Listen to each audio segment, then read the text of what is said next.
Canada is now facing one of its most difficult economic moments since the pandemic, with recent GDP data showing the country in recession territory by one widely used technical measure.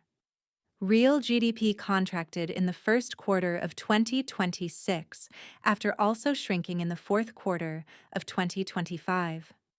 Three of the last four quarters have now posted negative growth, raising serious questions about whether Canada's economic weakness is temporary or the result of deeper policy choices. The central argument is that Canada did not simply fall into this downturn because of global events. The recession was shaped by decisions made in Ottawa, especially aggressive and geographically unbalanced immigration cuts. The sharp reduction in international student permits removed a major source of spending: tuition revenue, rental demand, labor supply, and local economic activity. For years, Canada relied heavily on population growth to support headline GDP. More residents meant more rent payments, more grocery purchases, more phone bills, more transit usage, and more consumer demand. But this growth model also hid weak productivity and declining living standards. Between 2015 and 2024, Canada expanded immigration significantly. Permanent resident targets rose, international student numbers surged, and the non-permanent resident population reached more than 3 million by October 2024. Headline GDP looked stronger because the economy had more people spending money, but GDP per capita, which better reflects living standards, was already falling. The Fraser Institute found that GDP per person declined between 2020 and 2024, marking the worst five-year drop since the Great Depression. Then, Ottawa reversed course. In response to housing pressure and public frustration, the federal government cut immigration targets and sharply reduced new international student arrivals. The 2026 target for newly arriving international students is only 155,000, far below the peak of more than 551,000 new study permits issued in 2022. This was not a small adjustment. It was a major shock to an economic system that had become dependent on international student spending. Global Affairs Canada estimates that international students spent about $47.5 billion in Canada in 2024.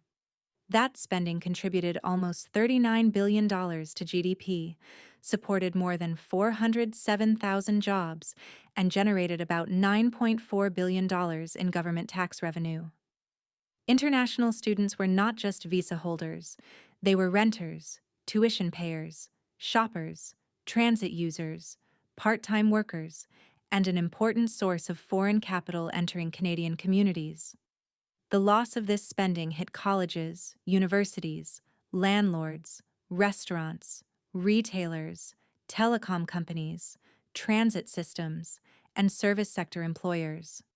Immigration News Canada estimates that student cuts may have removed $15 to $20 billion in annual GDP activity, along with $8 to $12 billion in direct consumer spending.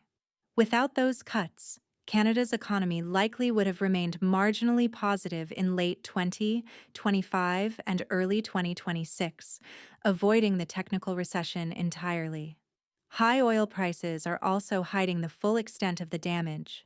Because Canada is a major energy exporter, elevated crude prices have boosted export revenue, corporate profits, and provincial resource royalties. This oil cushion has helped offset weakness in domestic sectors such as education, retail, housing, technology, and manufacturing. But if oil prices fall as Middle East supply fears ease, Canada could lose one of its biggest economic shock absorbers. Prime Minister Mark Carney has already acknowledged that some economic weakness is linked to deliberate government choices, including immigration cuts. His government now faces a difficult decision. It can maintain the current path and risk deeper economic weakness, or it can admit the cuts went too far and rebuild a more balanced immigration strategy. Canada does need sustainable immigration levels, but cutting too deeply without a regional plan, transition strategy, or replacement growth engine has created a new problem. The country cannot rely forever on high immigration to inflate GDP, but it also cannot remove a major demand engine overnight and expect the economy to remain stable. The likely path ahead is a policy recalibration. By late 2026, economic pressure may force the federal government to increase new international student targets again, while adding stronger quality controls, regional distribution rules, and better pathways for students in high-demand occupations. The deeper lesson is clear. Canada needs smarter immigration policy, stronger productivity, more business investment, and infrastructure growth that matches population planning. Without that balance, the worst of this recession may still be ahead.